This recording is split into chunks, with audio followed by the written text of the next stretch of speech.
안녕하세요. 저는 경기도 판교에 살고 있는 만 59세 부부가구입니다. 아직은 남편 월급으로 그럭저럭 먹고 살고는 있는데 노후 준비가 부족한 저희 부부는 앞으로 국민연금과 기초연금 30만 원씩을 받아서 살아보려는 계획을 가지고 있었어요.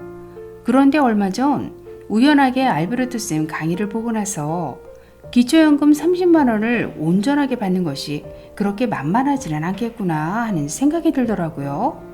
부부감에 국민연금 연계감에 소득 역전 방지감에 뭔 놈의 감액이 그리도 많은지 참.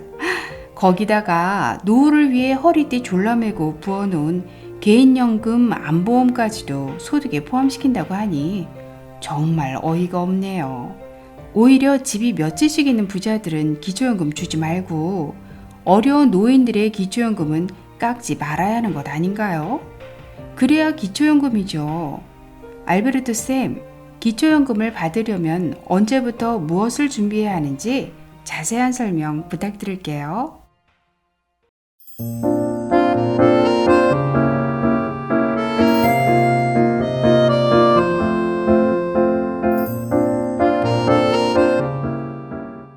안녕하셨습니까? 행복한 인생의 막 알베르토입니다. 2021년 기준 정부에서는 만 65세 이상 소득 하위 70% 어르신들께 매달 기초연금 30만 원을 드린다고 홍보하고 있습니다.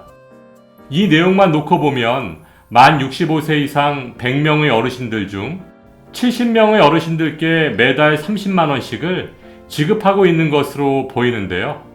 이렇게만 되면 얼마나 좋을까요? 하지만 실제로는 이것저것 깎는 것도 많고 안 되는 것도 참 많이 있습니다.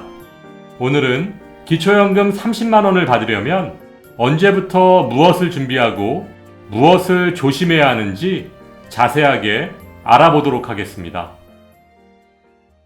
기초연금을 받으려면 언제부터 무엇을 준비해야 할지 말씀드리기에 앞서 과연 기초연금은 30만 원씩 주고는 있는 걸까요? 부부가구의 예를 들어보겠습니다. 일단 부부가 기초연금을 함께 받으면 기초연금 30만 원에서 무조건 20% 감액, 즉 부부 각각 6만 원을 감액하고 24만 원씩을 지급합니다.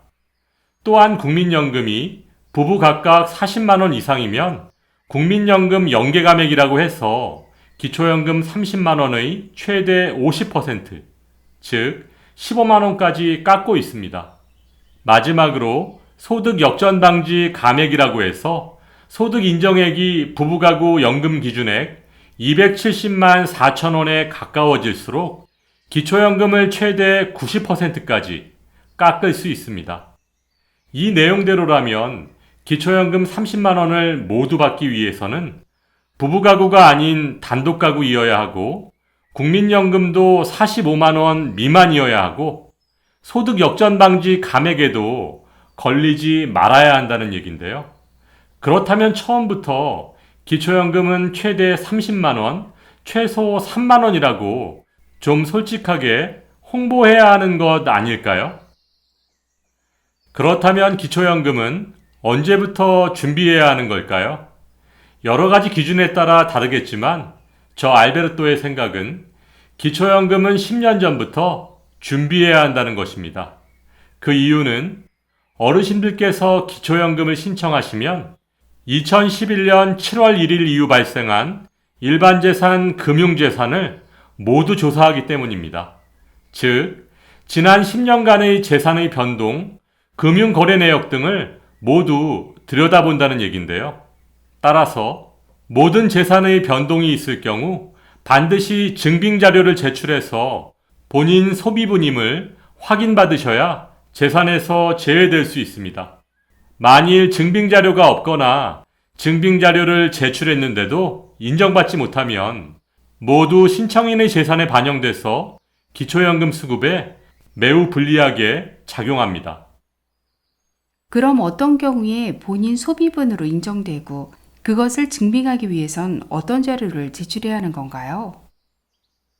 네, 본인 및 배우자의 의료비, 장례비, 혼례비, 본인 및 배우자의 교육비, 동거 자녀의 고등학교, 대학교 학비 등을 본인 소비분으로 인정받으실 수 있습니다.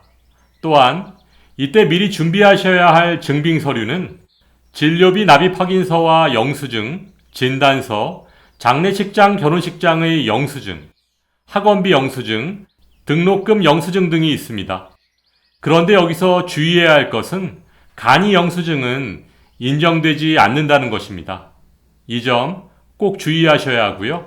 더 자세한 내용은 추후에 별도의 영상으로 만들어 보도록 하겠습니다. 아, 그러면 제가 서너 군데 동호회에서 총무를 맡고 있는데 매달 회비하고 다 같이 해외여행 가려고 모아놓은 돈을 제 개인 통장으로 관리하고 있거든요. 금액이 꽤 되는데 혹시 이 돈도 기초연금 계산할 때 제 금융재산에 포함되나요? 네, 동호회비를 선생님의 개인 통장으로 받으셨다면 자금의 출처, 성격 등을 구분하지 않고 일단 조회한 결과대로 선생님의 금융재산에 반영합니다. 그렇다면 동호회 회비를 금융재산에서 제외받기 위해서는 어떻게 해야 할까요? 동호회 공동회비를 관리하기 위해서 개설한 계좌임을 증명하기 위해 금융기관에서 이미 단체 계좌임을 증명하는 확인서를 발급받아서 제출해야 하는데요. 이 또한 복잡한 과정을 거쳐야 하기 때문에 되도록이면 동호회 회비를 개인 통장으로 관리하는 일은 안 하시는 것이 좋습니다. 정말 조심하셔야 합니다.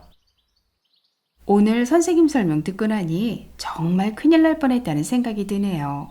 선생님 말씀대로 필요한 증빙 자료를 미리 준비해야겠어요. 좋은 정보 감사드리고 다음 영상 기대할게요. 만 65세가 되면 누구나 기초연금 30만 원을 다 받을 것 같지만 실제 현실은 그렇지 않습니다.